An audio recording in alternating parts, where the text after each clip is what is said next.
নমস্কার সুধী দর্শক, আজকে আমরা বিএনএন টিভির পক্ষ থেকে গণজিজ্ঞাসা নামক প্রতিবেদনে আমরা সকলে আজকে এখানে উপস্থিত হয়েছি। আমরা সকলেই জানি যে গতকালকে কলকাতা হাইকোর্ট একটা এমন রায় দিয়েছে যে রায়টি আমাদের সকলের মধ্যেই সেটা চর্চা হচ্ছে এবং অনেকেই আমরা ভীত সন্ত্রস্ত। রায়টি হচ্ছে যে 2010 সাল থেকে 2024 সাল পর্যন্ত যে ওবিসি সার্টিফিকেট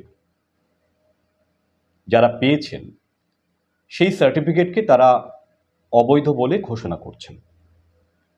ফলে এই বিষয় নিয়ে আজকের আমাদের আলোচনা। আমরা আজকের এই আলোচনায় পেয়েছি এমন দুজন মানুষকে, তাদের সঙ্গে আপনাদের আগে পরিচয় করিয়ে দিই।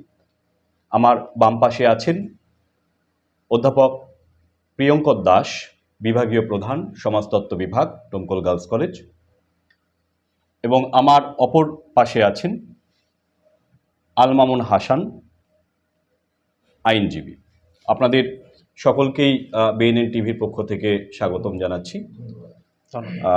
ফলে আমরা যে বিষয়টা গতকাল থেকে বিভিন্ন গণমাধ্যম বা জায়গায় দেখছি, সেখানে আমরা দেখতে পাচ্ছি যে ওবিসি সার্টিফিকেট 2010 সাল থেকে 2024 সাল পর্যন্ত যে ওবিসি সার্টিফিকেট পশ্চিমবঙ্গ সরকারের পক্ষ থেকে দেওয়া হয়েছিল, সেই সার্টিফিকেটকে হাইকোর্ট বলছেন যে অবৈধ। ফলে সাধারণ মানুষের মধ্যে একটা ভীতি, সাধারণ মানুষের মধ্যে একটা ভয় কাজ করছে। অনেকেই এই বিষয়টা নিয়ে আগামীর জন্য ভাবছেন যে আগামীতে কি হবে আমাদের। আপনি কি বলবেন এই বিষয়ে?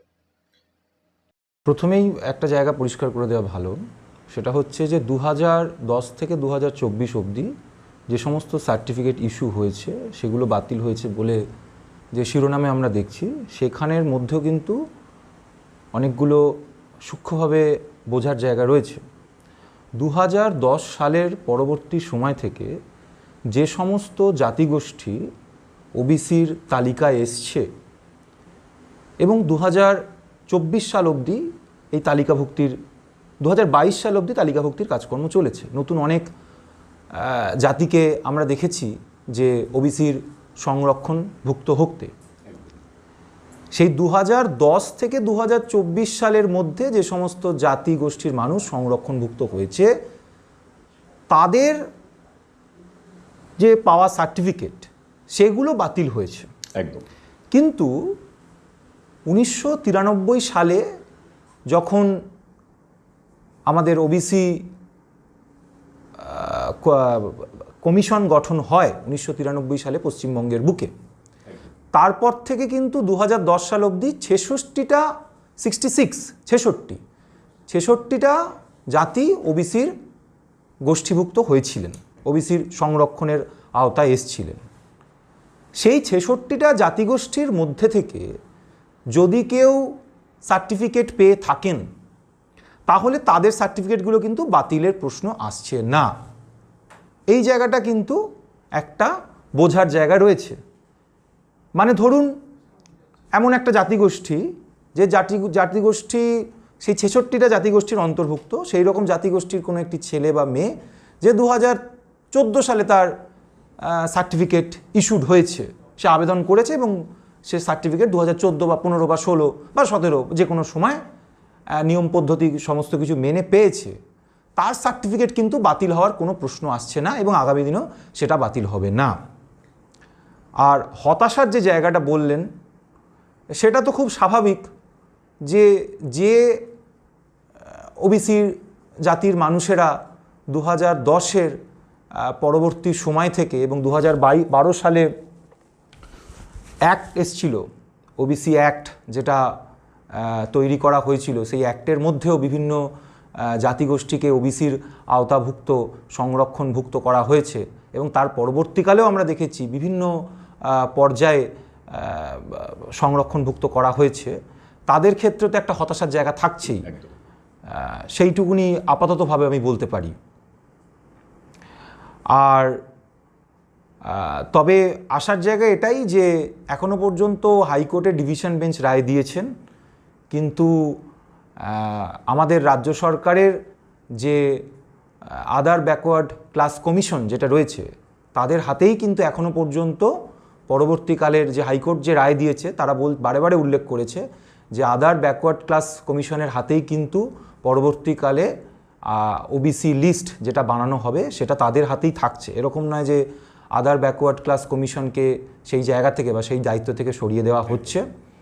এবং আমাদের মাননীয় মুখ্যমন্ত্রী গতকাল উল্লেখ করেছেন যে পরবর্তী সময় এইটা নিয়ে তারা উচ্চতর আদালতে অর্থাৎ সুপ্রিম কোর্টে যাবে এবং সেখানেও আশা করছি যে সরকারের পক্ষ থেকে, সরকার মানে এখানে আদার ব্যাকওয়ার্ড ক্লাস কমিশন, তাদের পক্ষ থেকে সেই জায়গাটাকে ডিফেন্ড করা হবে এবং আশা করি এই বিষয়টার একটা সদর্থক দিক আমরা দেখতে পাবো।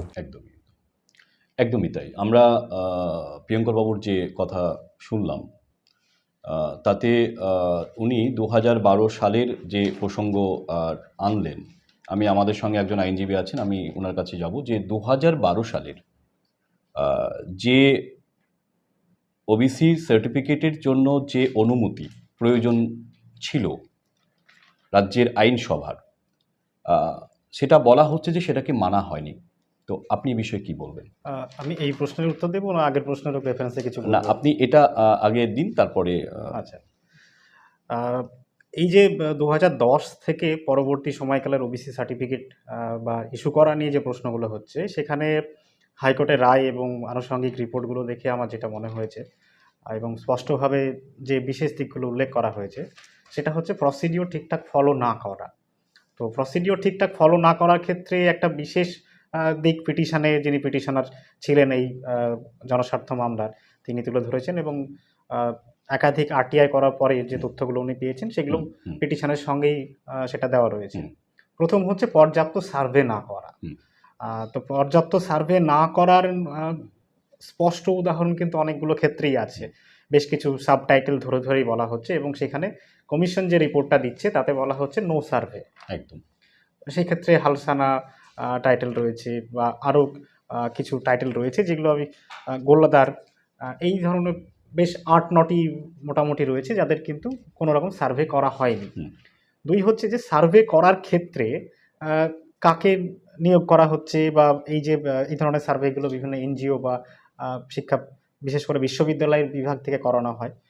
তো এই সার্ভের ক্ষেত্রে বলা হচ্ছে যে কলকাতা বিশ্ববিদ্যালয়ের অ্যানথ্রোপোলজি বিভাগ এই সার্ভেটি করেছিল, কিন্তু স্যাম্পল কালেক্টিংয়ের ক্ষেত্রে বা কতটা জনগোষ্ঠীর উপরে বা ভৌগোলিক অবস্থানের উপর নির্ভর করে সেই সার্ভেগুলো করা হয়েছে সেটা স্পষ্ট তথ্য অ্যাভেলেবল নয় বা সেই তথ্য স্পষ্টভাবে সন্তুষ্টিজনকভাবে কিন্তু সেটা প্রকাশ করতে পারেনি। তো এই অসঙ্গতির বিষয়গুলো তুলে ধরা হয়েছে যেগুলো লিগ্যাল পয়েন্ট অফ ভিউ থেকে যদি অসঙ্গতি জায়গাগুলো বলে তো সেখান থেকে সেইগুলো কিন্তু ভ্যালিড কোশ্চেন। এবার এই যে এত বিপুল পরিমাণে বাতিল হওয়া, সেই বিষয়টা আমরা দুই রকমভাবে দেখতে পারি। এক হচ্ছে সামাজিক প্রভাবের দিক থেকে, সেই ক্ষেত্রে এই যে বিপুল সংখ্যক জনগোষ্ঠীর মানুষ তারা এই সুযোগ সুবিধাগুলো বিগত 10-12 বছর ধরে পাচ্ছেন। তো সুযোগ সুবিধা বলতে শুধুমাত্র তো চাকরির ক্ষেত্রে সুযোগ সুবিধা নয়, উচ্চশিক্ষার ক্ষেত্রে যে এটা প্রভাবিত করেছে এটা সত্যি। কারণ দেখতে পাবেন যে সামাজিক ক্ষেত্রে যেমন প্রভাব রয়েছে, শিক্ষাক্ষেত্রে কিন্তু একটা উত্তরণ আমরা লক্ষ্য করতে পারছি। তো এটা একটা পজিটিভ দিক। তো সেটাতে নিশ্চিতভাবে একটা ধাক্কা খাবে, এটা নিয়ে কোনো সন্দেহ নেই। পাশাপাশি এটাও মনে রাখতে হবে যে আইনি দিকগুলো যখন আমরা বিচার করছি, যখন আদালতে যাচ্ছি, তখন আইন কিন্তু ফ্যাক্টের উপরে নজর দিচ্ছে, পাশাপাশি যে এভিডেন্সিয়াল যে বিষয়গুলো থাকছে, যে পর্যাপ্ত পদ্ধতি মেনে হচ্ছে কিনা বা নথিগুলো ঠিকঠাক রয়েছে কিনা, তো সেই বিষয়গুলো বারবার উঠে আসছে। তো সেখান থেকে পূর্ববর্তী প্রশ্নের একটা বিষয় আমি পূর্ববর্তী বক্তার সঙ্গে একদম একমত। যারা সেন্ট্রাল ওবিসি লিস্টে রয়েছেন এবং যারা 2010-এর আগে যাদের ওবিসি সার্টিফিকেট ইস্যু হয়েছিল, তো তাদের ক্ষেত্রে কিন্তু কোনো সমস্যার জায়গা থাকছেই না। পরবর্তী ক্ষেত্রে প্রক্রিয়াগত বেশ কিছু ত্রুটির কারণে হাইকোর্ট বর্তমান রায়ে এই যে প্রায় 5 লক্ষ বা আনুমানিক একটা সংখ্যা যেটা বলা হচ্ছে বা ভাবা হচ্ছে, সেই ক্ষেত্রে কিন্তু একটা নিষেধাজ্ঞা আরোপের জায়গাটা আসছে। না, আপনি যে কথাটা বলছেন যে 2010 সালের আগে যারা ওবিসি সার্টিফিকেট যারা পেয়েছেন তাদেরটাকে আপনি বলছেন বৈধ? না, আমি বৈধ অবৈধ বলছি না, বা সহবক্তা তিনিও বৈধ বলতে বলছেন না, কারণ সেটা ইখতিয়ার আমাদের নেই, সেটা কোর্ট ডিসাইড করবে। আচ্ছা। পদ্ধতিগত যে ত্রুটির বিষয়টা আসছে সেটা 2010-এ যে সরকার ছিল সেখান থেকে একটা সরকারি নির্দেশ জারি করা হয়, যে সেখানে সরাসরি সম্ভবত মুসলিম সংরক্ষণের কথা বলা হয় 10%। তারপর প্রায় 6 মাসের মধ্যেই তখন ওবিসি নতুন লিস্ট তৈরি করার যে বিষয়গুলো হয়, তো সেখানে প্রায় 42টা মতো নতুন ওবিসি লিস্ট অ্যাড করা হয়। তো এক হচ্ছে কোর্টকে যেটা পিটিশনার যেটা বলার চেষ্টা করেছেন এবং যেটা নিয়ে আর্গুমেন্ট হচ্ছে যে এই যে ঘোষণা করা তারপরেই 42টা নতুন করে ওবিসি লিস্টে অ্যাড হওয়া, সেক্ষেত্রে 41টি যে সম্প্রদায় অন্তর্ভুক্ত হচ্ছে তারা মুসলিম ধর্ম থেকে তারা উঠে আসছেন, একটি অন্যান্য এতে থেকে আসছেন। তো সেটাকে ওই 2-2-4 করার মতো রাজনৈতিক উদ্দেশ্য প্রণোদিত বা কোথাও একটা কনস্টিটিউশনাল ভায়োলেশন হচ্ছে, যে না ধর্মীয় ভিত্তিতে সংরক্ষণের বিষয়টা হচ্ছে, এই আরোপটা সেখানে করেছেন এবং কোর্টের কাছে সেই বিষয়ে আর্গুমেন্টে সেটা অনেকটাই সহায়তা করেছে। আমাদের আল মামুন সাহেব একটা বিষয় বলেছেন ওনার কথার মধ্যে, যে কলেজ এবং বিশ্ববিদ্যালয়ের একটা বহু সংখ্যক ছাত্রছাত্রী ওবিসি সার্টিফিকেটের দ্বারা তারা বিভিন্ন সুযোগ সুবিধা পেয়ে থাকেন। ধরুন তারা ভর্তির ক্ষেত্রে সেই সুযোগ পাচ্ছেন বা স্কলারশিপের ক্ষেত্রে সুযোগ পাচ্ছেন।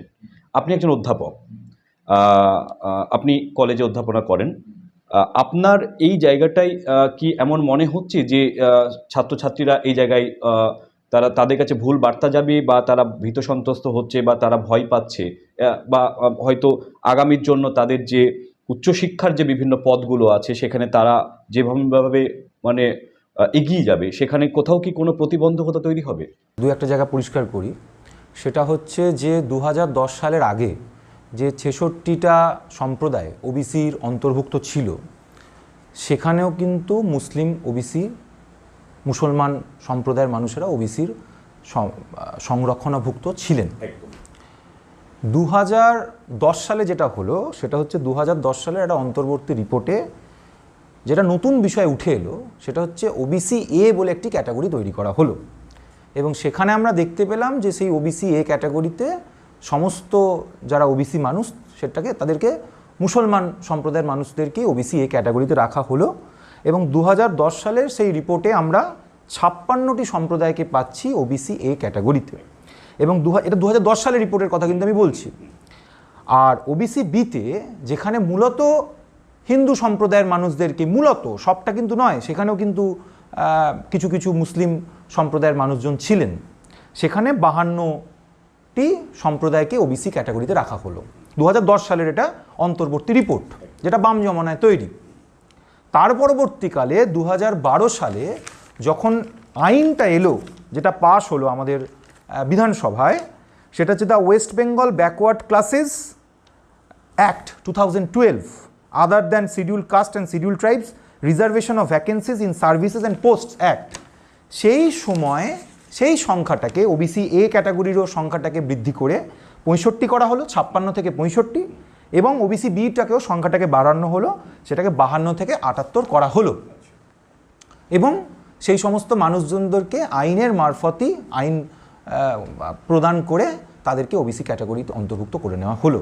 এবং তার পরবর্তীকালের সময় অবধি 2022 সাল অবধি আমরা দেখতে যেটা পেয়েছি, একদম আদার ব্যাকওয়ার্ড ক্লাসের কমিশনের যে ওয়েবসাইট, সেখানে যদি আপনারা দেখেন এবং দেখবেন যে 2022 সাল অবধি টোটাল 182টা সম্প্রদায়কে ওবিসি ক্যাটাগরির অন্তর্ভুক্ত করা হয়েছে।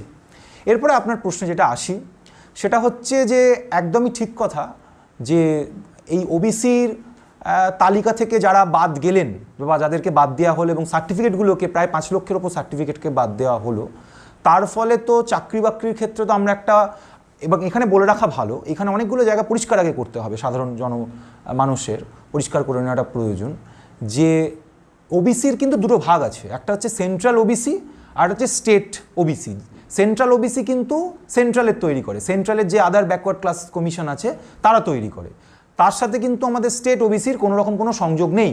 স্টেট ওবিসি কিন্তু প্রত্যেকটা স্টেটেরই নিজস্ব যে আদার ব্যাকওয়ার্ড ক্লাস কমিশন আছে, যেটা আমাদের পশ্চিমবঙ্গে 1993 সালে গঠিত হয়েছিল, তারা তৈরি করে। ঠিক আছে, তো সেন্ট্রালের ক্ষেত্রে কিন্তু সেন্ট্রাল আলাদা লিস্ট তৈরি করে, সেন্ট্রাল ওবিসির ক্ষেত্রে লিস্ট তৈরি করে। তো সেক্ষেত্রে সেন্ট্রালের চাকরি বাকরির ক্ষেত্রে সেই সংরক্ষণের কোনো সমস্যা হবে না, কিন্তু অতি অবশ্যই আমাদের যে স্টেটের যে সার্ভিসগুলো রয়েছে, স্টেটের বিশ্ববিদ্যালয়ের কোনো পরীক্ষার ক্ষেত্রে হোক, মানে পরীক্ষা মানে প্রবেশিকা পরীক্ষার ক্ষেত্রে হোক, এবং কলেজে ভর্তির ক্ষেত্রে হোক, এবং যে সমস্ত চাকরি বাকরির ক্ষেত্রে হোক, সেখানে অতি অবশ্যই 2012 সালে একটা পরিষ্কার ওবিসিদেরকে কিভাবে প্রবেশিকা পরীক্ষা সহ বিভিন্ন চাকরি বাকরির পরীক্ষায় কিভাবে তাদেরকে তাদের সংরক্ষণকে বহাল রাখতে হবে, তার জন্য 100 পয়েন্টের একটা রোস্টার সেই আইনের কিন্তু পরিষ্কারভাবে মেনশন আছে। তো এবং অদ্ভুতভাবে সেটা হচ্ছে শিডিউল 3-তে আছে। 2012 সালের যে অ্যাক্ট, সেই 12 সালের অ্যাক্টের শিডিউল 3-তে অদ্ভুতভাবে কালকের যে রায় আমরা দেখলাম, হাইকোর্টের যে রায় আমরা দেখলাম, সেই রায়তে কিন্তু সেই শিডিউল 3-কেও নস্যাৎ করে দেওয়া হয়েছে। তার মানে কি? তার মানে সেই 100 পয়েন্টের যে রস্টার, সেই রস্টারকেও আর এখন মানা হবে না, কারণ সেই রস্টারের মধ্যে ওবিসিদের নাম উল্লেখ রয়েছে। তার মানে সেই জায়গাগুলোকেও, সেই সংরক্ষণের ধারাটাকেও আমরা এই মুহূর্ত থেকে হাইকোর্টের যে রায়, সেই রায়টাকে কিন্তু আর কোনো রকম কোনো রাজ্য সরকারের যে প্রবেশিকা পরীক্ষা হোক বা চাকরি বাকরির ক্ষেত্র হোক, সেখানে আর মান্যতা দেওয়া যাবে না এখনও পর্যন্ত। কিন্তু পরবর্তীকালে আমি সেই কথা আবার পুনরায় একই কথায় ফিরে আসতে হয় যে আমরা আশা রাখছি যে পরবর্তীকালে উচ্চ আদালতে আমাদের রাজ্য সরকার যাবেন, এবং আদার ব্যাকওয়ার্ড ক্লাস কমিশন যে আছে, তাদের হাতে কিন্তু এখনও পর্যন্ত সেই শক্তি আছে, সেই ক্ষমতা রয়েছে যে আবার পুনরায় সমীক্ষার মাধ্যমে হয়তো যে জাতিগুলোর, যে সম্প্রদায়গুলো এই জায়গা থেকে বঞ্চিত হলেন, তাদেরকে আবার ফিরিয়ে আনা যাবে, পুনরায় আবার সমীক্ষা চালানো হবে। আরেকটি কথা আমি বলি, সেটা হচ্ছে যে রিজিওনাল কালচারাল যে ডিপার্টমেন্ট রয়েছে, সেই রিজিওনাল কালচারাল ডিপার্টমেন্টের মাধ্যমেই কিন্তু এই সমীক্ষাগুলো হয়ে এসছে। মানে যে কথা বারবার হাইকোর্ট বলছে যে 2010 থেকে 2012 সালের যে আইন তৈরি করা হলো, এবং 2010 সালে যে অন্তর্বর্তী রিপোর্টে যে সমস্ত জাতিগুলোকে ওবিসির সম্প্রদায়ভুক্ত করা হয়েছিল, জনজাতিভুক্ত করা হয়েছিল, এবং তার পরবর্তীকাল থেকে যে 182টা ওবিসিকে 2012 সাল অবধি সম্প্রদায়ভুক্ত করা হলো, সেখানে কোনো রকম কোনো সমীক্ষা করা হয়নি বা মান্যতা দেওয়া হয়নি, তা কিন্তু নয়। আদার ব্যাকওয়ার্ড ক্লাস কমিশন যে আছে আমাদের পশ্চিমবঙ্গের, তারা কিন্তু রিজিওনাল যে কালচারাল ডিপার্টমেন্ট রয়েছে, রিজিওনাল কালচারাল ডিপার্টমেন্টের সাথে সহযোগিতায় বিভিন্ন সমীক্ষার মাধ্যমে, সেই রিজিওনাল কালচারাল ডিপার্টমেন্ট বিভিন্ন সমীক্ষা চালান সারা বছর ধরে, বিভিন্ন প্রজেক্ট, বড় বড় প্রজেক্ট চালান, তার সমীক্ষাকে ধরেই কিন্তু সেই জায়গাগুলোকে তুলে ধরা হয়েছে, সেই জায়গাগুলো করা হয়েছে। পরবর্তীকালে আশা রাখি যে উচ্চতর আদালতে গেলে রাজ্য সরকার এবং রাজ্য সরকারের তরফ থেকে আদার ব্যাকওয়ার্ড ক্লাস কমিশন, মানে ওবিসি কমিশন, পশ্চিমবঙ্গ সরকারের যে ওবিসি কমিশন রয়েছে, তারা সেই জায়গাগুলোকে পরিষ্কার করে দেবে এবং উপযুক্ত নথিপত্র দিয়ে এই মানে তাদের বিরুদ্ধে যাওয়া যে ভার্ডিক্টটা, গতকালের যে ভার্ডিক্টটা, সেটাকে খণ্ডন করবেন, সেটাকে ডিফেন্ড করার চেষ্টা করবেন। আশা রাখি যে হাইকোর্টের যে রায়টা, সেটা হয়তো সুপ্রিম কোর্টে গিয়ে সেটা আবার নস্যাৎ হয়ে যেতে পারে, এটা আশা রাখা যেতে পারে। তবে সেই বৈধ অবৈধতার জায়গাতে আমরা কেউ নেই। প্রসিডিওরগুলো আমি বলতে পারি, আমি একজন সমাজতাত্ত্বিক হিসেবে কি হতে পারে, এর প্রতিফলন আমাদের সমাজে কি হতে পারে, কোন জায়গায় আছে, সেই জায়গাগুলোকে আমি একটু বিশদে ব্যাখ্যা করতে পারি। আর আইনজীবী হিসেবে আমার সাথে সহবক্তা আল মামুন হাসান সেই প্রসিডিওরগুলোর কথা বলতে পারেন। কিন্তু কি হবে বা বৈধ অবৈধতার জায়গা থেকে, প্রশ্নের জায়গা থেকে আমরা, যেহেতু এটা এখন একটা কোর্টের ভার্ডিক্ট, সেই জায়গাটাকে আমরা কিছু বলতে পারি না। তবে আমরা আশা রাখি যে যারা বঞ্চিত হলেন এই জায়গা থেকে, এবং যারা প্রকৃতই ওবিসির আওতায় যাদের থাকা উচিত, যে সম্প্রদায় প্রকৃতই ওবিসির মধ্যে যাদের থাকা উচিত, আদার ব্যাকওয়ার্ড ক্লাসের মধ্যে, আদার ব্যাকওয়ার্ড ক্লাস মানে কিন্তু শুধুমাত্র মনে রাখতে হবে যে এটা কোনো ভোট বাক্সের রাজনীতি নয়। আদার ব্যাকওয়ার্ড ক্লাস কমিশনের আদার ব্যাকওয়ার্ড ক্লাসের মধ্যে যে সমস্ত মানুষেরা রয়েছেন, সেখানে 3টে প্যারামিটারকে ফলো করা হয়: সোশ্যাল, এডুকেশনাল অ্যান্ড ইকোনমিক্যাল, এবং সেটা মানুষের সত্যি খুব প্রয়োজন। এবং বিভিন্ন রাজনৈতিক দল হয়তো সংরক্ষণের বিরুদ্ধে কথাবার্তা তুলছেন এই মুহূর্তে। রাজনীতির প্রশ্ন যদি পরে আসে, আমি তার উত্তর দেব, সুনিপুণভাবে দেওয়ার চেষ্টা করব। কিন্তু এই সংরক্ষণটা অত্যন্ত প্রয়োজন, এবং যে সমস্ত মানুষ সত্যিকারে যাদের সংরক্ষণ প্রয়োজন, যারা বঞ্চিত হলেন, তাদেরকে আমি এই মুহূর্তে তাদের প্রতি আমি সহমর্মিতা জানাই, এবং আশা করি যে তাদের জায়গাটার একটা সুরাহা হবে, একটা সদর্থক সুরাহা সেই জায়গা থেকে হবে। একদমই তাই।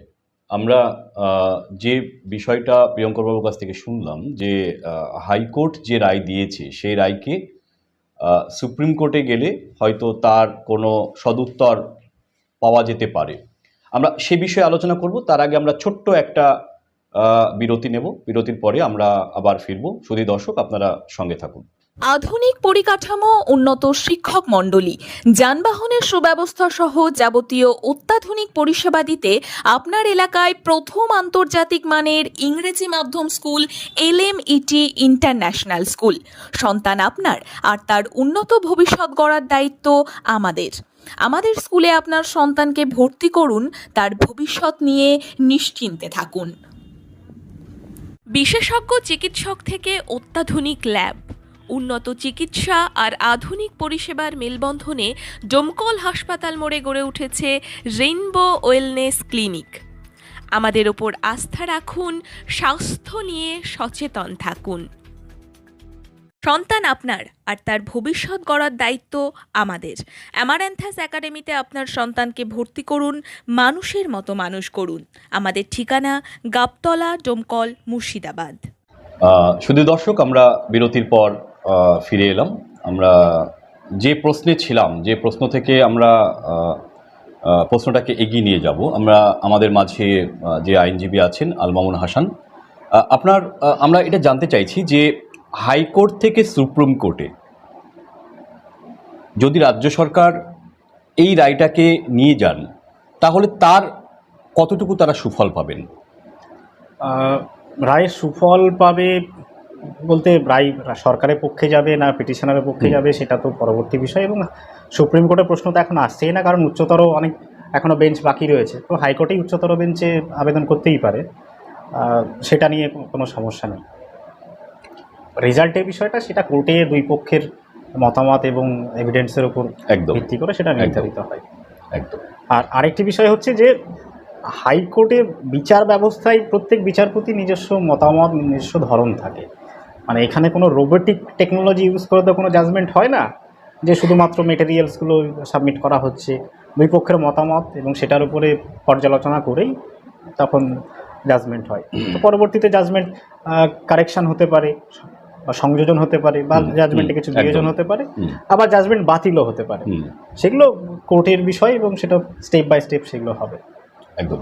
আচ্ছা, 2012 সালে কোনো পদ্ধতি না মেনেই সংরক্ষণ আইন প্রণয়ন করেছে রাজ্যের আইনসভা। আপনি 2010 বলেছেন, 2010 সালের কথা বলেছেন। 2012 সালের এই যে সংরক্ষণ আইন, এই বিষয়ে আপনি কি বলবেন? 2012 সালের যে আইন, সেই আইনটি হচ্ছে ওবিসি সার্টিফিকেট রিলেটেড, সরাসরি নয়, আসলে সংরক্ষণ বিষয়ক। একদম। সেখানে ব্যাকওয়ার্ড ক্লাস মিনস বলা হচ্ছে আদার দ্যান SC ST। এবার এই ক্ষেত্রে রেফারেন্স হিসাবে আপনাদেরকে একটু পিছনে যেতে হবে। আমাদের সংবিধান যখন প্রণয়ন হচ্ছে তখন কিন্তু ব্যাকওয়ার্ড ক্লাস হিসেবে মেনশন থাকলেও সেখানে ওবিসির কোনো উল্লেখ নেই।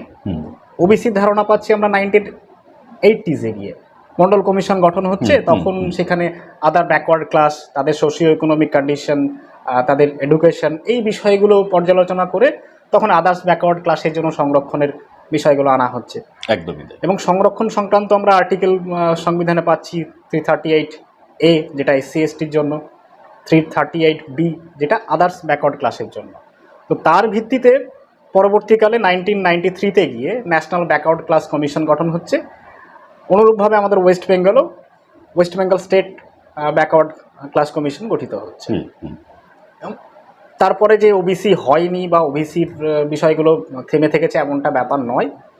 আর আরেকটা বিষয় আমি দর্শকদের উদ্দেশ্যে বলতে চাইব যে ওবিসির হিসাবে হোক বা যে কোনো কাস্ট, শিডিউল ট্রাইবের জন্য হোক, সেই কমিউনিটির বা সেই যে সোশিও ইকোনমিক ব্যাকগ্রাউন্ডের যে মানুষরা রয়েছে তারাই কিন্তু আবেদনটা করেন ব্যাকওয়ার্ড ক্লাস কমিশনে। তার ভিত্তিতে পর্যালোচনা হয়, একটা হিয়ারিং হয়, সেখানে সাফিসিয়েন্ট ডকুমেন্টসগুলো সাবমিট করতে হয়, তারপর সার্ভে হয়ে তখন তারা ব্যাকওয়ার্ড ক্লাসে দরজা পাবে কি পাবে না সেগুলো সিদ্ধান্ত হিসাবে গৃহীত হয়। এবার আপনার প্রশ্ন ধরেই বলি, 2012-র যে কথাটা আপনি বলছেন, সেক্ষেত্রে পিটিশনার পক্ষে আইনজীবী যে বক্তব্য ওখানে রিটেন স্টেটমেন্ট আকারে দিয়েছেন, সেখানে বলা হচ্ছে যে সেই সময় মাননীয় মুখ্যমন্ত্রী একটি জনসভাতে গিয়ে এই ধর্মীয় বিষয়টা তুলে ধরে আর কি মুসলিমদের জন্য সংরক্ষণ বৃদ্ধি করা হবে এবং ওবিসির বিষয় নিয়ে কথা বলেন। এবং তারপরেই দেখা যায় যে খুব অল্প সময়ের মধ্যেই কমিশন থেকে বিজ্ঞপ্তি জারি করে আরও নতুন ক্লাস হিসাবে আদার্স ব্যাকওয়ার্ড কাস্ট হিসাবে তাদেরকে অন্তর্ভুক্তি করা হয়। তো এখানে হাইকোর্টও একটা প্রশ্ন তুলে দিয়েছে যে এইভাবে আলোর গতিতে কিভাবে হলো আর কি। একদম একদম। তো সেই ক্ষেত্রে এত অল্প সময়ের মধ্যে সে সঠিকভাবে সার্ভেগুলো হয়েছে কিনা বা সঠিক তথ্য পরিবেশন করা হয়েছে কিনা এই নিয়ে একটা বিতর্কের বিষয় হাইকোর্টের সামনে এসছে এবং সেটা হাইকোর্ট ভ্যালিড হিসেবেই গণ্য করেছে আর কি, জাজমেন্টেও তার রিফ্লেকশন পাওয়া গেছে। একদম। আর আসল যে বিষয়টা যেটা আলোচনা থেকে অধিকাংশ ক্ষেত্রে এড়িয়ে যাচ্ছে আর কি, সেটা হচ্ছে আমি ধরুন কোনো একটা ব্যাকওয়ার্ড ক্লাস থেকে বিলং করছি, তার মানে এই নয় যে আমি সংরক্ষণের সুবিধা পাবো। ঠিক। আর সংরক্ষণ কোনো ফান্ডামেন্টাল রাইটস নয়, মানে এটা আপনার মৌলিক অধিকারের মধ্যেও পড়ে না। সংরক্ষণের যে পন্থাটা নেওয়া হয়েছিল সেটা মূলত হচ্ছে সময় কেন্দ্রিক। 10 বছরের জন্য একটা সংরক্ষণ নীতি মানা হবে, পরবর্তীতে সেটা এক্সটেন্ড হবে, সেটা পর্যালোচনা করে নতুন কাস্ট নতুন ক্লাস তাদেরকে অ্যাড করা হবে বা ডিলিট করা হবে এই পদ্ধতি মানে এটা একটা গতিশীল প্রক্রিয়া। বিভিন্ন সময় বিভিন্ন সার্ভে হবে, সরকার উদ্যোগ গ্রহণ করবে, ব্যাকওয়ার্ড ক্লাসের কাছে সেই রিপোর্ট যাবে, তার ভিত্তিতে সেই বিষয়গুলো হবে। তো আমাদের দেশে যেটা মুখ্যত সমস্যা সেটা হচ্ছে যে আমরা মানসিকভাবে তৈরি হয়ে যাই যে আমি এই কাস্ট থেকে বিলং করছি বা আমি এই অংশ থেকে বিলং করছি মানেই আমি সংরক্ষণের আওতার মধ্যে পড়ব। আসলে সংরক্ষণ হচ্ছে নন ক্রিমিলিয়ার যে সেকশন আছে তাদের জন্য। নন ক্রিমিলিয়ার মানে কি? নন ক্রিমিলিয়ার মানে হচ্ছে ধরুন একটা ব্রেড আপনার সামনে রাখা হলো, ব্রেডের উপরের তলটাতে সুন্দরভাবে ক্রিম দিয়ে মাখানো হলো, তো যেটা ইতিমধ্যে ক্রিমের মধ্যে আছে, মানে যাদের সোশিও ইকোনমিক কন্ডিশন অনেক বেটার এবং যে প্যারামিটারটা দেওয়া হয়েছে তাদের আর্থসামাজিক শিক্ষার যে প্যারামিটারটা সেটার থেকে তারা বেটার কন্ডিশনে আছে। তো তারা যদি সেই কমিউনিটি থেকে বিলং করেও, মানে সে এসসি এসটি ওবিসি বা বর্তমানে ইডব্লিউএস, তারা কিন্তু সংরক্ষণের আওতার মধ্যে পড়ছে না। ঠিক। তো সংরক্ষণ মূলত হচ্ছে সমাজের পিছিয়ে পড়া সেই বর্গকে সমান জায়গায় উত্তরণ ঘটানোর জন্যই সংরক্ষণের নীতি নেওয়া হয়েছে। তো প্রশ্ন হচ্ছে যে এই 12 থেকে পরবর্তী সময়গুলো নিয়ে এত প্রশ্ন কেন হচ্ছে বা এত আলোচনার বিষয়টা কেন আসছে? তো সেখানে পর্যাপ্ত সার্ভে না হওয়া বা বেশ কিছু ক্ষেত্রে অফিসিয়াল ডকুমেন্টসে দেখা যাচ্ছে যে সার্ভে হয়নি, সেটা কমিশন মেনে নিচ্ছে, যেটা এই রায়ে কিন্তু এই সার্টিফিকেট ইস্যু করার যে বৈধতা সেটার বিপক্ষে গেছে। এটা আমি অন্তত ওই রায়ের পর্যালোচনা করে বলতে পারি। আচ্ছা, আপনি যে বলছেন যে সার্ভে না হওয়া এবং ঠিকভাবে হয়তো সবার কাছে সেই সমীক্ষায় গিয়ে না পৌঁছানো, এটা তো হতে পারে যে সাধারণ মানুষের মধ্যে এই প্রশ্নটা তৈরি হচ্ছে যে এর দায়টা কার, মানে এই দায় কে নেবে? মানে মূলত সবার মাঝে এই ভীতিটা বা এরকম মনের মধ্যে প্রশ্ন উঠছে যে তারা তো এর জন্য দায়ী নয়। ধরুন আমি কোথাও একটা আবেদন করেছি সংরক্ষণের জন্য, আজকে আদালত বলছে যে সেই সংরক্ষণ নিয়ম মেনে করা হয়নি, তাহলে এই দায়টা মানে কে নেবে বা কার দায় এটা? এই বিষয়ে বক্তব্য দিতে গেলে হয়তো একটু কিছুটা পক্ষপাতমূলক মনে হতে পারে, কিন্তু আসল ফ্যাক্টের জায়গাতে যদি আমরা আসি, সেটা হচ্ছে যে এমন নয় যে লিস্টে যারা রয়েছে তারা সংরক্ষণ বা তারা এই তালিকাভুক্ত হওয়ার যোগ্য নয়, এমনটা কিন্তু অন্তত আমি বিশ্বাস করি না। বিশেষ করে কর্মসূত্রে বিভিন্ন অংশের স্তরে মানুষের সঙ্গে মেলামেশার সুবাদে দেখেছি যে আর যদি সংরক্ষণের কথাই আসে, ধরুন এখানে রাজনৈতিকভাবে বারবার ধর্মীয় বিষয়টা সামনে আসছে এবং প্রত্যেকেই ব্যাপারটা নিয়ে প্রচারের জায়গাটাতে আসছে যে কি হচ্ছে না, তো মুসলিম সম্প্রদায়েরকে বিশেষ সুবিধা দেওয়া হচ্ছে ইলেকট্রাল পলিটিক্সে সেই বেনিফিটটা নেওয়ার জন্য। সেটা সত্যি হতে পারে, সেটা আংশিক সত্যি হতে পারে, কিন্তু পুরোপুরি মিথ্যা এটা আমরা কিন্তু বলতে পারবো না, অন্তত সচেতন নাগরিক হিসাবে। একদম। তো এই যে সচেতন একটা প্রক্রিয়া এবং প্রচার সর্বস্ব, যেহেতু এখন পপুলার পলিটিক্স ভীষণ রকমভাবে আমাদের জীবনে ইম্প্যাক্ট ফেলেছে, তো সেই বিষয়টার জন্য কোথাও একটা জায়গায় গিয়ে সরকার খুব তাড়াহুড়া করে ফেলেছে।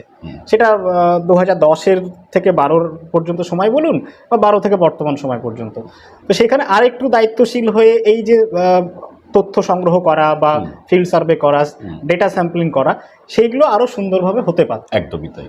তো তাহলে এখানে কিন্তু যোগ্য অযোগ্যের ব্যাপারটার থেকে বেশি প্রাসঙ্গিক হয়ে উঠেছে সঠিক তথ্য এবং সঠিকভাবে সেই ডেটা অ্যানালাইসিস না হওয়া। ঠিক। কারণ আদার্স ব্যাকওয়ার্ড ক্লাসের ক্ষেত্রে কিন্তু কাস্ট সিস্টেমের ব্যাপার আসছে না। কারণ আমাদের অন্য দুটো যদি বিষয়টা দেখেন তাহলে শিডিউল কাস্টের ক্ষেত্রে কি হয়, সেখানে অনলি বোনাফাইড হিন্দুস যারা শিডিউল কাস্টের আওতার মধ্যে পড়বেন বা তারাই পড়বেন আর কি। আদার দ্যান হিন্দুস কিন্তু শিডিউল কাস্টের আওতায় পড়ে না। কেন পড়ে না? কারণ তারা এই যে কয়েকশো বছর বা তারও অধিক সময় ধরে এই যে আমাদের বর্ণাশ্রম প্রথা যেটা হিন্দু ধর্মে রয়েছে, যার ফলে তারা ডিপ্রাইভ সেকশন, তাই সেটা হিন্দু সম্প্রদায়ের জন্যই। অন্যান্য ধর্মে বর্ণাশ্রম প্রথা নেই, কাজেই বর্ণ বা এই কাস্টের ভিত্তিতে সংরক্ষণের বিষয়টাও নেই। একদম প্র্যাকটিক্যাল প্রবলেম। আচ্ছা, আরেকটা অ্যাড করে দিই, সেটা হচ্ছে এসটির ক্ষেত্রে কিন্তু আবার যে কোনো ধর্মের হতে পারে। মানে আমি ধরুন আমি কোনো একটা নির্দিষ্ট ধর্ম পালন করি যেটা কিন্তু হিন্দু নয়, বা সেটা আদিবাসী বা প্রকৃতি ধর্ম পালন করছে সেই রকমও নয়। আমি খ্রিস্টান হতে পারি, মুসলিম হতে পারি, কিন্তু আমি যদি আমার রুট যদি এসটি থেকে হয়, আমি ধর্ম বদলালেও আমার কিন্তু স্ট্যাটাস বদলাচ্ছে না। আচ্ছা আচ্ছা। এসসির ক্ষেত্রে কি হচ্ছে, যদি কোনো এসসি ক্যাটাগরিভুক্ত মানুষ যদি কনভার্ট হয় মুসলিম ধর্মে বা খ্রিস্ট ধর্মে, সে কিন্তু ওবিসি ক্যাটাগরিতে চলে আসছে, সে আর এসসি স্ট্যাটাস পাচ্ছে না। একদম। তো এই বিষয়গুলো আর কি এর মধ্যে চলে আসছে। তো ওবিসির ক্ষেত্রে ব্যাপারটা অন্যরকম। এখানে সোশিও ইকোনমিক এবং এডুকেশনাল যে প্যারামিটারগুলো আছে সেটা অত্যন্ত বেশি প্রাসঙ্গিক। ঠিক ঠিক। তো পশ্চিমবঙ্গ সরকার, পূর্বতন সরকার, বর্তমান সরকার খুব ভুল কিছু করেছে এমনটা নয়, বরং পদক্ষেপগুলো সঠিক ছিল, পদ্ধতির জায়গাতে আরেকটু দায়িত্বশীল হতে পারত। মানে আমার তো ধারণা যে যদি ঠিকঠাকভাবে সার্ভে করা হয় তাহলে সংখ্যা আরও বাড়তে পারে। সাচার কমিটির যদি আমরা রিপোর্ট দেখি, তার আগে মন্ডল কমিশনের রিপোর্ট দেখি, এটা তো বাস্তব সত্যি কথা যে পশ্চিমবঙ্গে যারা বসবাসকারী মুসলিম তারা ম্যাক্সিমাম কনভার্ট হয়ে এসেছেন। একদমই একদম। হয় বৌদ্ধ ধর্ম থেকে কনভার্ট হয়েছেন 400 বছর 500 বছর আগে, নাহলে পরবর্তীকালে হিন্দু ধর্ম থেকে কনভার্ট হয়েছে। ঠিক ঠিক। এখানে তো আমরা মানে ধর্মীয় বিষয় প্র্যাকটিসগুলো আলাদা করলেও আমাদের সামাজিক স্তরে কিন্তু সামঞ্জস্যপূর্ণ একটা সহাবস্থান রয়েছে। একদমই তাই। আমি প্রিয়ঙ্কর বাবুর কাছে এই বিষয়ে আসবো। আমাদের এটা মনে হচ্ছে যে বিভিন্ন রাজনৈতিক যে দল, সেই দলগুলি এটাকে মুসলিম তোষণ, আমি এই শব্দটাকে ব্যবহার করছি, মুসলিম তোষণের একটা অভিসন্ধি জায়গা খোঁজার চেষ্টা করছেন, এবং এখানে একটা যে ধর্মীয় বিভেদীকরণ অর্থাৎ হিন্দু এবং মুসলিম, ফলে এই জায়গাটার অনেকটাই কিন্তু প্রভাব আমাদের সমাজের উপরে আসছে যে যারা ওবিসি তারা মূলত মুসলিম সম্প্রদায় ভুক্ত যারা মানুষ, সেখানে এই রাজনৈতিক দলগুলো আমরা দেখতে পাচ্ছি যে বিভিন্ন রকমের তারা ইস্যুগুলোকে তৈরি করছেন। আপনি এই বিষয়ে কি বলবেন একজন সমাজতত্ত্বের অধ্যাপক প্রথমে হিসেবে? একটা কথা বলি, সেটা হচ্ছে যে বারবার যে কথাটা বলা হচ্ছে এবং বলা হচ্ছে মানে এগুলো তো বর্তমানে আমরা বিভিন্ন সংবাদপত্র, সংবাদ দৈনিকে দেখতে পাচ্ছি যে হাইকোর্ট বলেছে যে কোনো রকম আইন মানা হয়নি। 2012 সালে যে 12 এবং তার পরবর্তীকালে যে লিস্ট তৈরি করা হয়েছে আর কি ওবিসির, 2012 সালে যে আইন প্রণয়ন হয়েছিল, যেটা বিধানসভাতে পাশ হওয়া একটা আইন, তার যে 16 নম্বর ধারা, যেটাকে হাইকোর্ট কালকে আবার নস্যাৎ করে দিয়েছে, যেটাকে বলেছে আনকনস্টিটিউশনাল, এই শব্দটা বলেছে। কিন্তু মনে রাখতে হবে 2012 সালে ওটা কিন্তু প্রণীত হওয়া একটা আইন, এবং সেই প্রণীত হওয়া আইনের 16 নম্বর ধারায় যেটা উল্লেখ আছে, আমি একদম কোট আনকোট ইংরেজিতে বলছি, the state government may by order published in the official gazette add to amend or alter any schedule. অর্থাৎ শিডিউলের মধ্যে শিডিউল 1-এ যে সমস্ত ওবিসিদের নাম নথিভুক্ত আছে, পশ্চিমবঙ্গ সরকার যদি চায় সেই শিডিউলকে পরিবর্তন করতে পারে, পরিবর্ধন করতে পারে, এবং সেখানে কিছু সংযোজন বিয়োজন করতে পারে। তাহলে এই আইনের ক্ষমতা বলে পশ্চিমবঙ্গ সরকার, বা বলা ভালো পশ্চিমবঙ্গ সরকারের পক্ষ থেকে যে স্টেট ওবিসি কমিশন রয়েছে, সেই কমিশন কিন্তু চাইলেই ওই শিডিউল যে 1 এবং সেই শিডিউল 1-এর তালিকাকে পরিমার্জন, পরিবর্ধন এবং সংযোজন বিয়োজন সেখানে করতে পারে। তাহলে এইটা হাইকোর্ট এই মুহূর্তে রায় দিয়েছে, সেটা দেখুন, এটা একেবারেই বিচার বিবেচনাযোগ্য বিষয়। কিন্তু একটা কথা মনে রাখতে হবে, 2012 সালের পরবর্তী সময় থেকে পশ্চিমবঙ্গ সরকার যে সমস্ত মানুষজনদেরকে ওবিসি তালিকাভুক্ত করেছেন, তারা কিন্তু আইনের বাইরে গিয়ে করেননি। আজকে হাইকোর্ট এইটাকে আনকনস্টিটিউশনাল বলছে 16 নম্বর ধারাটাকে, 2012 সালের অ্যাক্টের 16 নম্বর ধারাটাকে, কিন্তু গতকালের আগের দিন অবধি সেই 16 নম্বর ধারাটা কিন্তু আইন যুক্ত ছিল এবং একটা বৈধতা ছিল তার, এবং সেই বৈধতা মেনেই কিন্তু পশ্চিমবঙ্গ সরকার সেই আইন সেই লিস্টকে মানে আপনার শিডিউলকে শিডিউলে কিছু সংযোজন করেছে।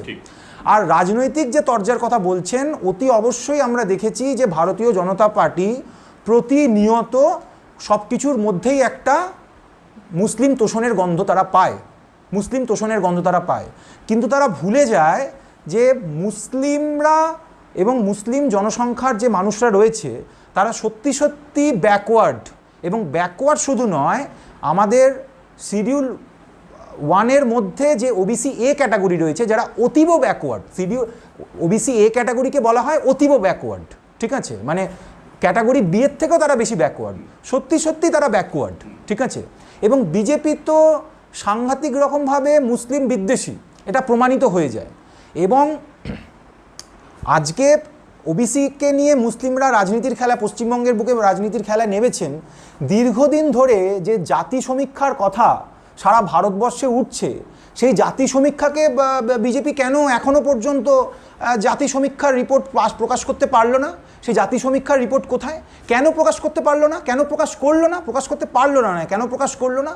কারণ জাতি সমীক্ষার রিপোর্ট যদি উঠে আসে তাহলে দেখা যাবে যে সেই রিপোর্টের সমীক্ষা থেকে যে বৃহৎ সংখ্যক একটা মানুষ, সারা ভারতবর্ষের বৃহৎ সংখ্যক মানুষ ওবিসি সম্প্রদায়ভুক্ত হয়ে যাবেন, এবং এই ওবিসি ভোট ব্যাক এবং সেই সংরক্ষণের, তাহলে সংরক্ষণকে তাদের বাড়াতে হবে, সংরক্ষণের যে লিমিট রয়েছে সেই লিমিটটাকে তাদের বাড়াতে হবে, এবং সেই বাড়াতে গেলেই তারা ভোট বাক্সটাকে তারা হারাবে। যে ওবিসি এবং SC ST বাদ দিয়ে যে হিন্দু ভোট ব্যাংকটা রয়েছে, সেই ভোট ব্যাংকটাকে বিজেপি কুক্ষিগত করে রাখতে চায়, সেই ভোট ব্যাংকটাকে হারানোর ভয়ে বিজেপির রয়েছে। তার মানে নীতিগতভাবে বিজেপির এই যে অবস্থান, এই অবস্থান তো অত্যন্ত ন্যাক্কারজনক। কারণ সত্যি সত্যি বর্তমানে এই মুহূর্তে ভারতবর্ষের জাতি সমীক্ষার রিপোর্ট প্রকাশ হওয়া প্রয়োজন, জাতি সমীক্ষা করানো এবং তার রিপোর্ট প্রকাশ হওয়া প্রয়োজন। ইতিমধ্যেই আপনারা দেখেছেন যে বিহারে কিন্তু জাতি সমীক্ষার রিপোর্ট প্রকাশ পেয়েছে এবং সেখানে কিন্তু ওবিসিদের পরিমাণ বৃদ্ধি পেয়েছে।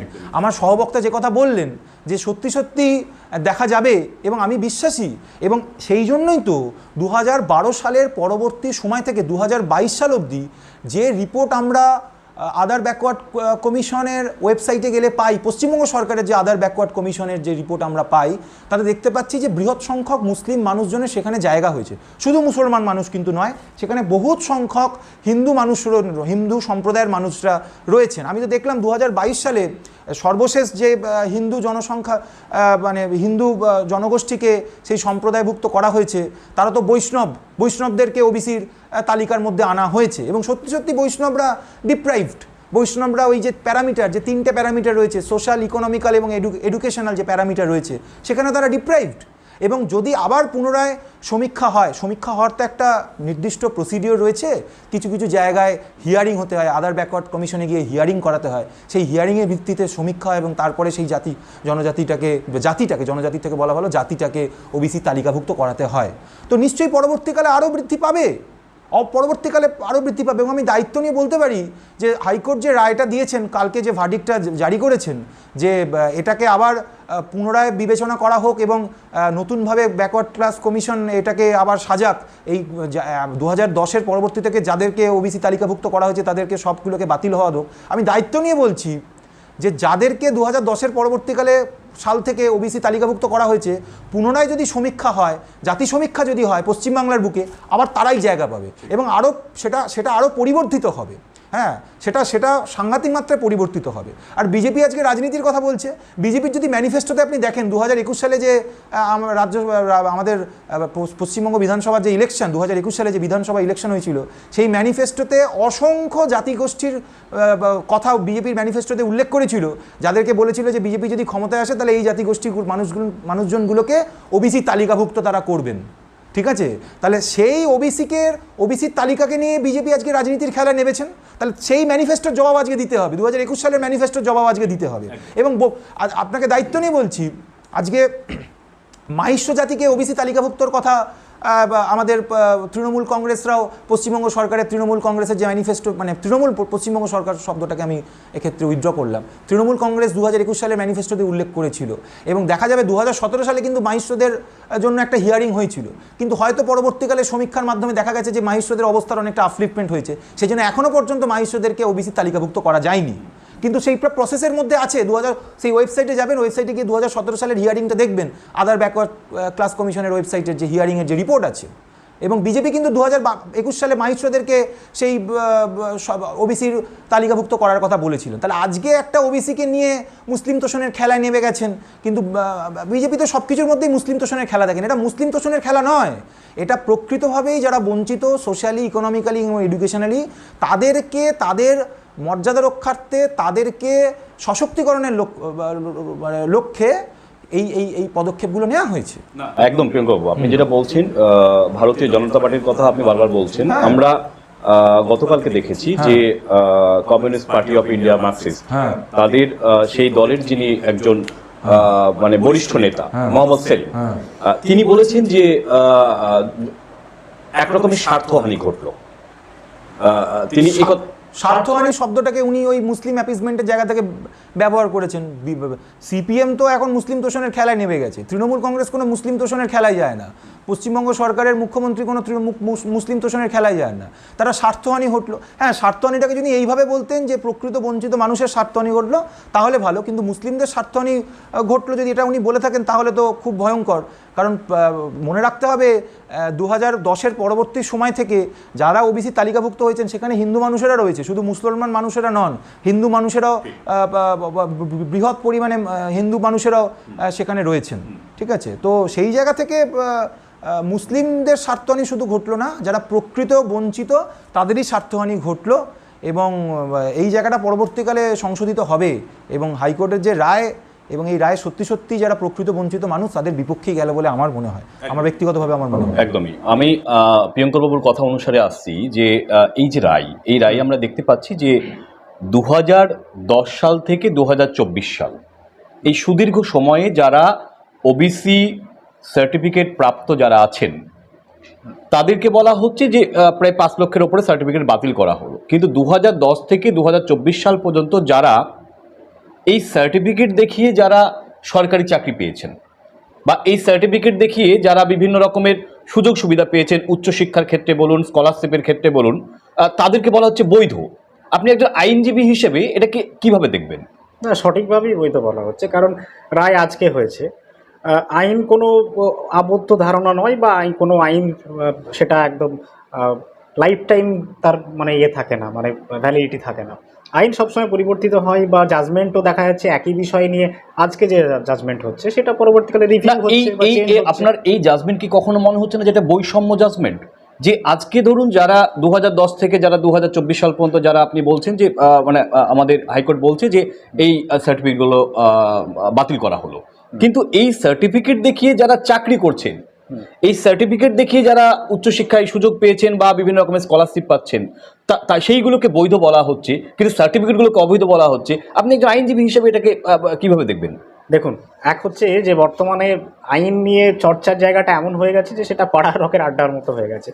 আইন তার নিজস্ব গতি এবং নিজস্ব পদ্ধতি মেনে চলে। আজকে কোনো একটা রায় হয়ে গেল মানে কালকের বিষয়টা বা রায় ঘোষণা বা কার্যকরী হওয়ার আগের বিষয়গুলো সম্পূর্ণ কিছু যে বাতিল হয়ে গেল, এমনটা কখনো নয়। যারা ইতিমধ্যেই চাকরি করছেন তারা তৎকালীন আইন অনুযায়ী তারা সেখানে চাকরির ক্ষেত্রে হোক বা শিক্ষাক্ষেত্রে হোক তারা এই সুযোগ সুবিধাগুলো পেয়েছেন। তো আজকের আইনের বা আজকের রায়ের ভিত্তিতে তৎকালীন যে নিয়োগ প্রক্রিয়া, তৎকালীন যে সূচি মেনে বা রোস্টার মেনে যে সংরক্ষণগুলো করা হয়েছিল সেগুলোকে অবৈধ কোর্ট ঘোষণা করেনি। কোর্ট স্বাভাবিকভাবে সেটা করেনি, কারণ তার কোর্টের মনে হয়েছে যে না, তৎকালীন যে প্রক্রিয়া সেটা সেই সূচি অনুযায়ী, সেই আইন অনুযায়ী বৈধ ছিল না। সামাজিকীকরণের ক্ষেত্রে এটা একটা বৈষম্য তৈরি করবে তো মনে হয়, কারণ এটা বৈষম্য তৈরি করবে এই কারণের জন্য যে মানুষটি ধরুন ওবিসি সার্টিফিকেট দেখে চাকরি পেয়েছে, আর আজকে যে মানুষটি তার কাছে ওবিসি সার্টিফিকেট আছে সে আগামীর জন্য চাকরির প্রস্তুতি নিচ্ছে, আজকে হাইকোর্ট বলছে যে তারটা বৈধ, এটা অবৈধ, তাহলে তো একটা সামাজিক বিভেদীকরণের জায়গা আমাদের তৈরি হচ্ছে, তাই না? কি তাই তো মনে হচ্ছে? একদমই নয়। এক হচ্ছে যে আইন পূর্ববর্তী ঘটনাতে গিয়ে সেখানে বিচার করছে না, পূর্ববর্তী ঘটনা বলতে এখানে যেদিন রায়টা হচ্ছে তার আগে পর্যন্ত ঘটনা প্রবাহগুলো যেগুলো ছিল বা তার আগের দিনও যারা হয়তো এই সুযোগ সুবিধাগুলো পেয়েছে সেটা বৈধ, কারণ সে আইন মেনেই সেখানে অ্যাপ্লিকেশন করেছে। পদ্ধতিগত ত্রুটির জন্য যদি ওই সার্টিফিকেটগুলো বাতিল হয়ে থাকে সেটা পরবর্তীকালে হয়েছে। তো কোর্ট সেই পূর্ববর্তী ঘটনাগুলো, নিয়োগ প্রক্রিয়া হোক বা চাকরি বা শিক্ষাক্ষেত্রে সংরক্ষণ বা স্কলারশিপের বিষয়গুলো হোক, সেগুলোতে কোর্ট হস্তক্ষেপ করতে চায়নি। না, এটা তো দেখুন, আমি একটা জায়গায় আমার মনে হচ্ছে যে আপনার ভাবনাটা আমি বুঝতে পেরেছি। সামাজিকীকরণের ক্ষেত্রে তো যে একটা বিভাজন তৈরি হচ্ছে। একই সার্টিফিকেট হ্যাঁ, একই সময়ে ইস্যু একদম। হয়েছে, হুম, একজন গতকালকে ওই সংরক্ষণের সুবিধা পেয়েছে, হুম। সেটা তার বলবৎ থাকছে, একদম কিন্তু আজকে দাঁড়িয়ে আর একজন সেই সুবিধাটা পাবে না, একদম। কারণ কালকের বিচারটা হয়েছে কালকে পর্যন্ত ভ্যালিড আইন দিয়ে। হুম, আজকের বিচারটা বা আজ থেকে আগামী বিচারটা হবে বর্তমানে যেটা নতুন লেটেস্ট যে জাজমেন্ট থাকছে, কারণ জাজমেন্ট হচ্ছে আমাদের আইনের একটা অন্যতম উৎসের মধ্যে একটি। তো নতুন অ্যাক্ট পাস হোক বা না হোক তার আগে এই যে লেটেস্ট যে জাজমেন্টটা থাকছে সেটা পরবর্তী আইন হিসাবে গণ্য হচ্ছে। আচ্ছা।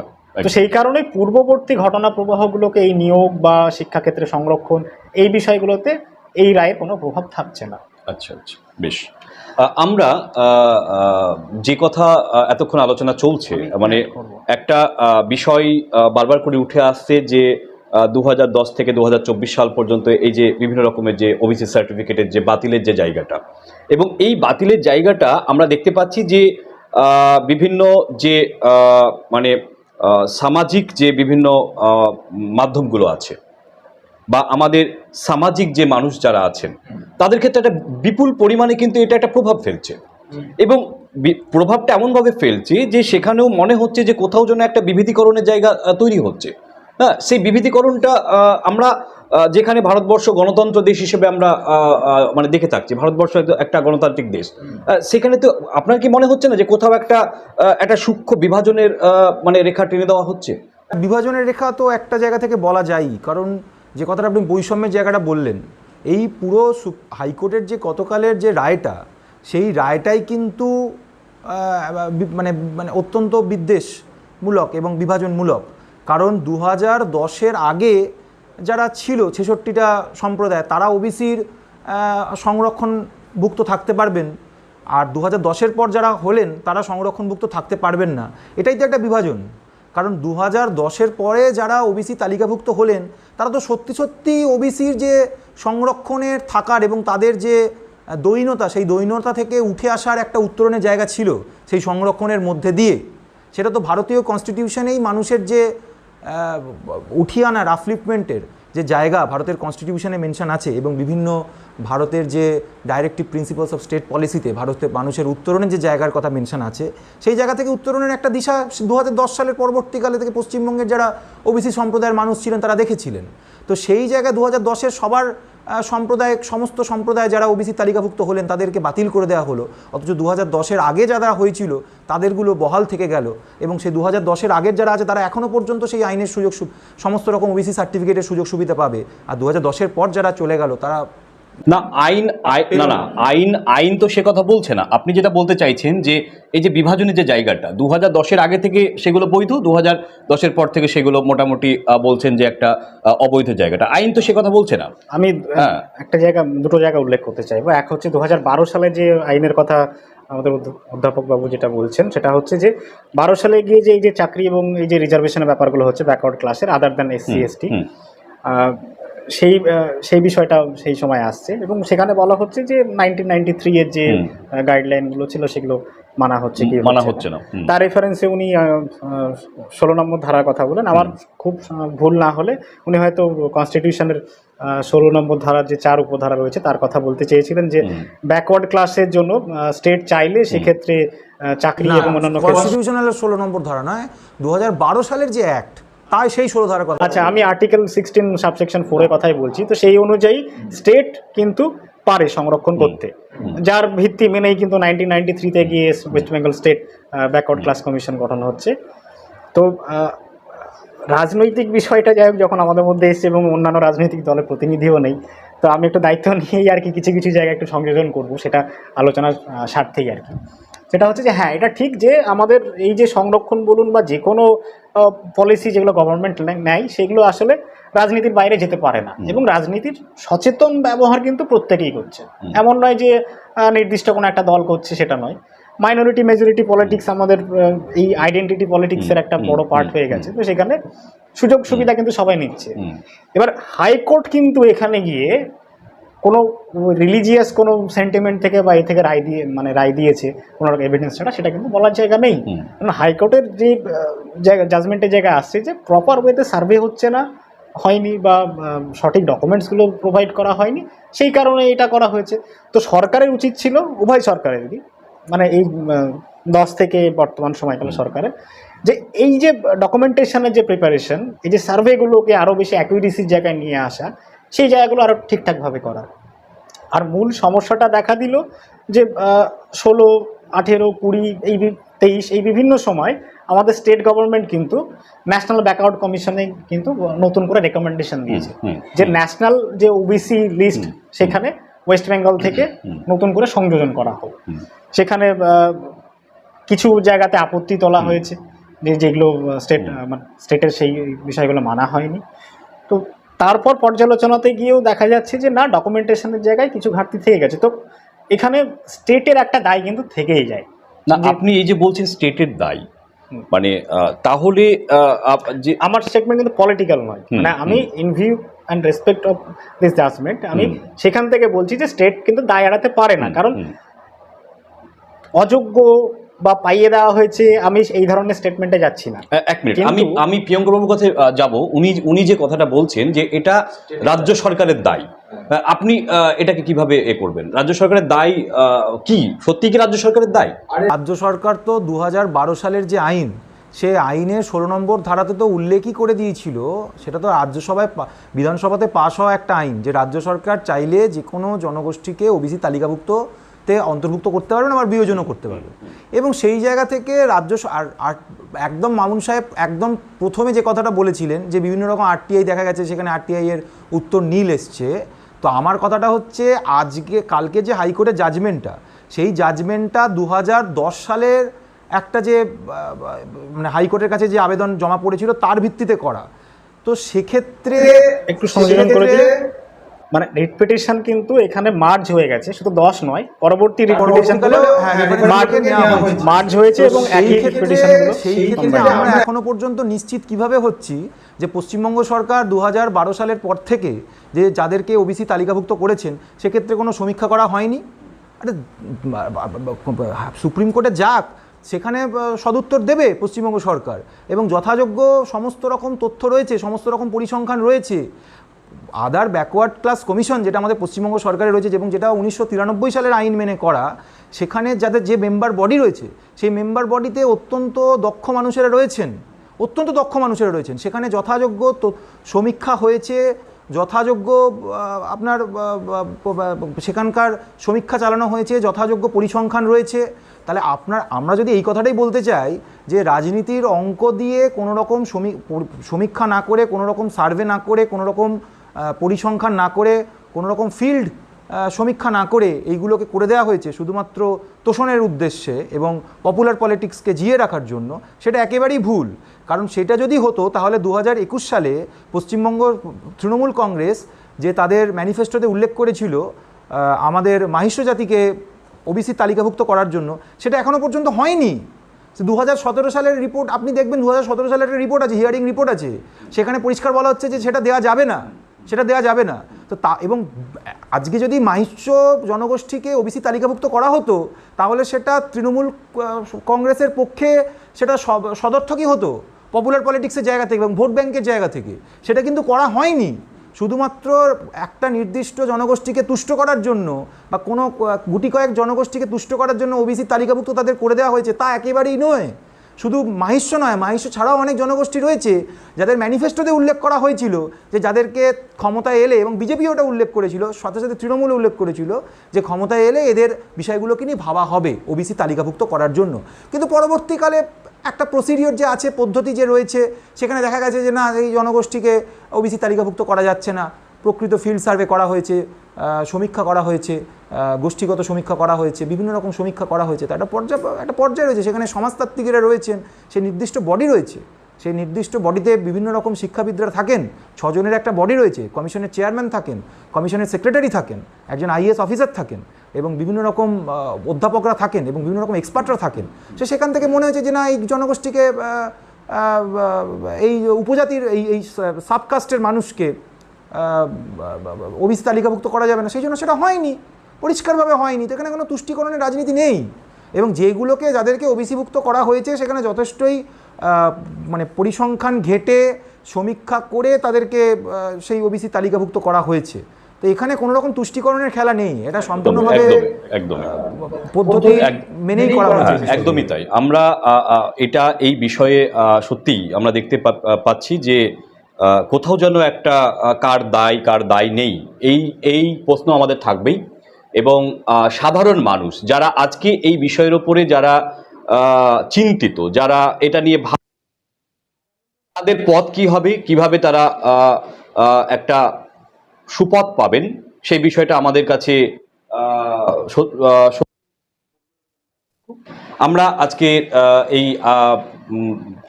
আলোচনা আমরা শেষ করলাম। ফলে আমরা আপনাদেরকে অসংখ্য ধন্যবাদ। আজকে বিএনএন টিভির পক্ষ থেকে এত সুন্দর একটা আলোচনা, এই আলোচনা আবার আমাদের চলতে থাকবে, আগামীতেও থাকবে। সকলকে ভালো, এইটুকু বলে শেষ করছি। নমস্কার। আধুনিক পরিকাঠামো, উন্নত শিক্ষক মণ্ডলী, যানবাহনের সুব্যবস্থা সহ যাবতীয় অত্যাধুনিক পরিষেবা দিতে আপনার এলাকায় প্রথম আন্তর্জাতিক মানের ইংরেজি মাধ্যম স্কুল LMET ইন্টারন্যাশনাল স্কুল। সন্তান আপনার আর তার উন্নত ভবিষ্যৎ গড়ার দায়িত্ব আমাদের স্কুলে আপনার সন্তানকে ভর্তি করুন, তার ভবিষ্যৎ নিয়ে নিশ্চিন্তে থাকুন। বিশেষজ্ঞ চিকিৎসক থেকে অত্যাধুনিক ল্যাব, উন্নত চিকিৎসা আর আধুনিক পরিষেবার মেলবন্ধনে ডোমকল হাসপাতাল মোড়ে গড়ে উঠেছে রেইনবো ওয়েলনেস ক্লিনিক। আমাদের ওপর আস্থা রাখুন, স্বাস্থ্য নিয়ে সচেতন থাকুন। সন্তান আপনার আর তার ভবিষ্যৎ গড়ার দায়িত্ব আমাদের। অ্যামারান্থাস একাডেমিতে আপনার সন্তানকে ভর্তি করুন, মানুষের মতো মানুষ করুন। আমাদের ঠিকানা গাবতলা, ডোমকল, মুর্শিদাবাদ।